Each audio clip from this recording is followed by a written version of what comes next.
Hello YouTube, my name is Isabella and today we're going to be discussing my mid-year book Freakout tag, round number 4.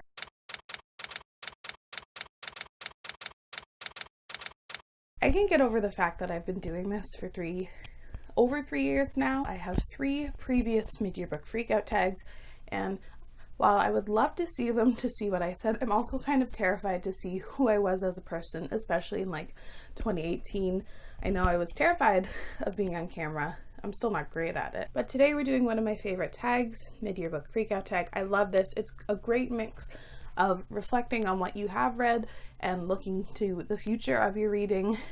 And I love it. I will leave a link to the original creators below. I'm excited, and in typical me fashion, I have multiple answers for a lot of these questions, so we're just going to do it now so we can get the video rolling. Question 1 asks the best book you've read in 2020 so far, and I had a couple of options I could have chosen. I went back and forth a lot. I think I've actually given 5 or 6 books 5 stars already this year, which is a shock and not something that often happens for me, but I did finally make a decision, and that is Jade City by Fonda Lee.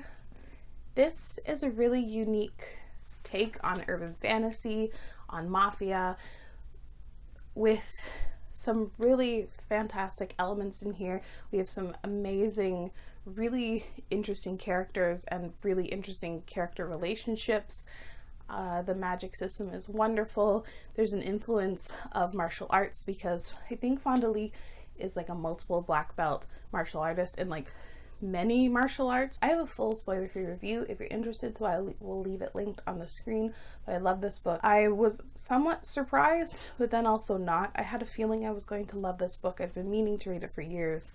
I'm glad I read it. It's really great. If you love fantasy, definitely give this one a try. The next question is best sequel, and I have 2 for this, and they were kind of in contention for best book of the year. The first one being The Hero of Ages by Brandon Sanderson. This is the 3rd and final book in Era 1 of the Mistborn series. This definitely took me by surprise. I was not expecting to love it as much as I did, but this is one of the best finales I've ever read in my life. It wraps up everything really well. It throws new light onto previous books. Our characters I finally started liking. The stakes were super high. The twists and turns were unreal. I also have a spoiler-free review for the Mistborn trilogy. Look at me, actually promoting my work. But if you're interested, I will also leave that linked on the screen and down below. I also absolutely loved and was taken surprise by The Amber Spyglass by Philip Pullman.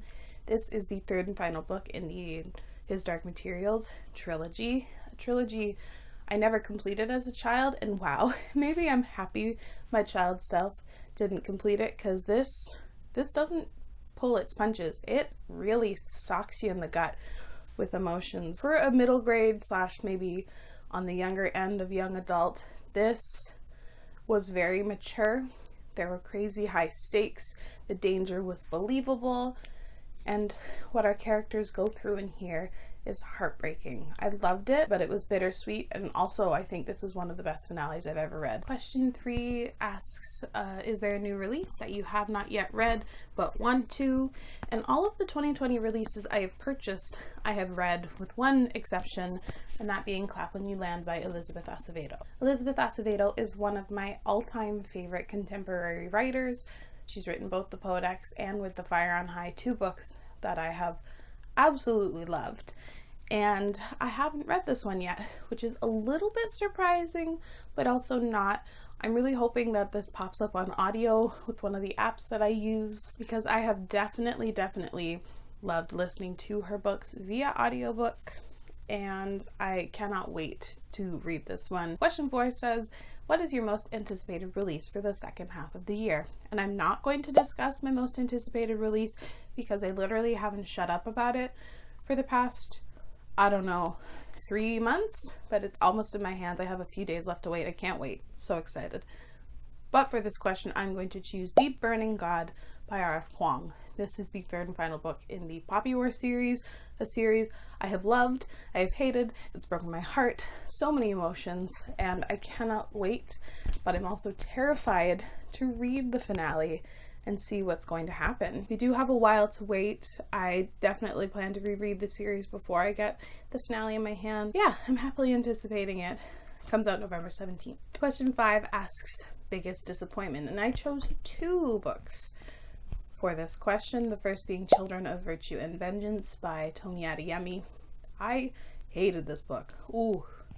It did not work for me in the slightest. I think I ended up giving it 1 star, and I was incredibly disappointed because back when I read Children of Virtue and Vengeance, I loved it. I gave it like 5 stars. In terms of sequels, I think it didn't actually like raise any stakes. It was just sort of like a parallel thing, and I think it almost followed the exact same beats of Children of Blood and Bone. There was no maturity or growth of the characters. There was stupid petty fighting, which I hate. I also have a review for this if you're interested. But the second book that was a disappointment / I hated is Nevernight by J. Kristoff. I'm shocked. It was such a disappointment. I hate this book. I hate it so much. I should be actually doing a review soon of this, but I hated this book basically from start to finish, and I am shocked and disappointed. I thought this was going to be 5 stars, and it was the exact opposite of it. It boils down essentially to the fact that I absolutely hate the writing. I think the writing is awful. Truly, truly awful. The next question asks, what's your biggest surprise? And I'm choosing Get a Life, Chloe Brown by Talia Hibbert.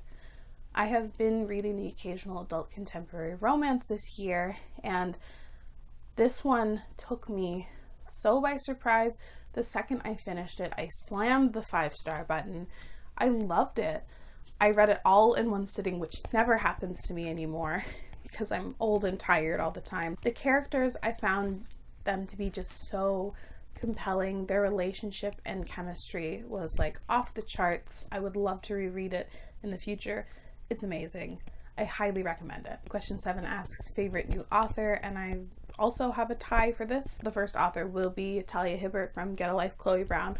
I loved her writing. I think her characters were great. Can't wait to read more contemporary romance from Talia Hibbert. I'm going to choose Susan Dennard. She wrote the Truth Witch series, and I've read books 1 and 2 so far this year and have really enjoyed it. I will say I don't think her prose is like the absolute best thing I've ever read, but I really like the world, and I absolutely love the way she writes her characters, and her writing shines through her characters. Question number 8 I always skip over, and that's newest fictional crush. I don't get them. I'm kind of too old for that. Question 9 though I like, and it asks your newest favorite characters. The first one I'm going to choose is Shay from Jade City. She has a really interesting and unique perspective in here because she wants nothing to do with her crime family, but she ends up obviously getting drawn back into the plot and kind of being an unwilling participant in a lot of things. Her perspective is interesting. Her motivations are incredibly interesting, and I can't wait to see her in the future. I also am quickly going to mention Safi and Iseult from the Witchlands series. Their characters, their friendship is amazing. I love them on their own, and I love them together. They are so loyal and strong and fierce, and I love the fact that they kind of make up for one another's deficits and the things that they are a bit weak on. The next question asks a book that made you cry, and these aren't like happy tears, these are really, really, really sad tears, and that's Girls Burn Brighter by Shoba Real. This is one of the most difficult books I've read, just in terms of content. There are like the most trigger warnings I could probably ever provide in a book. It's a literary fiction that depicts the friendship of 2 young girls growing up in India and the fact that they get separated and they spend a long portion of time trying to come back together again. And this book was so difficult to read. I actually listened to the audiobook, and there were certain times after certain passages I just had to be like, nope, I'm done for the day. We've hit the emotional limit. And I definitely cried throughout this book. I definitely cried when I finished it. It hurts. All right, we're almost there. Question 11 asks a book that made you happy. I chose two for this.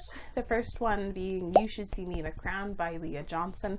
I actually read this in June, and it follows a queer Black high schooler who loses out on her scholarship, which means that she's not going to be able to afford to go to the college of her choice. She actually decides to run for prom queen because then she starts falling in love for the new girl in school who also decides to run for prom queen.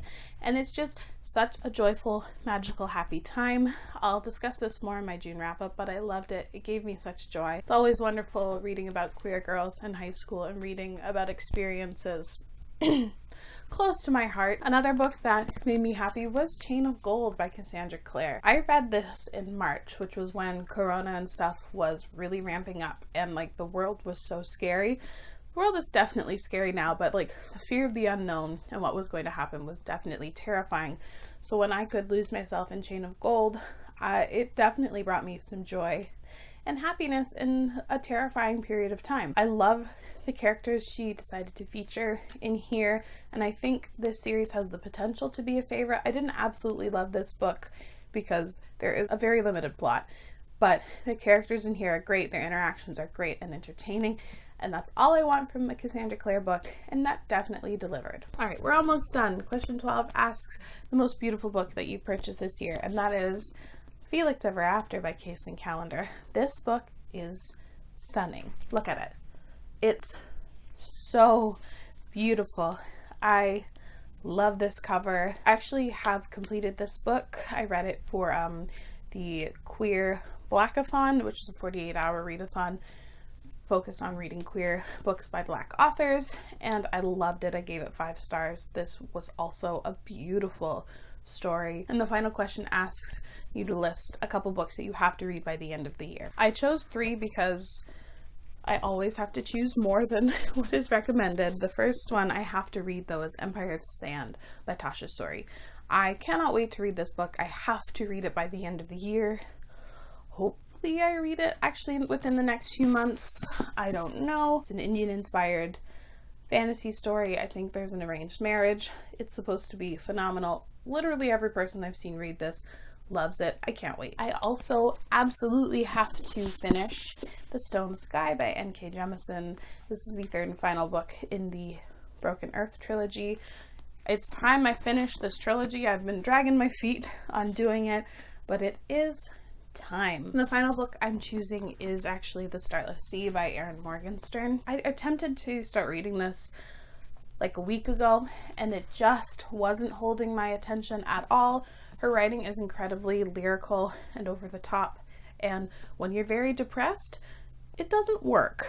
So I'm hoping for when my mental state gets better and I have more energy to concentrate on reading, I will pick this one up again. So it is a temporary DNF, but I definitely would like to get to this by the end of the year because I've been putting it off for too long already. That's it for the mid-year book freakout tag. I feel like I talked for way too long.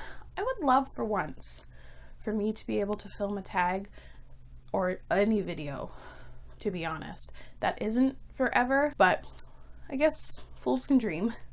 Let me know down in the comments below what your favorite book you read in 2020 is. I would love to know. But thank you so much for watching. I really appreciate it, and I will see you again very soon. Bye!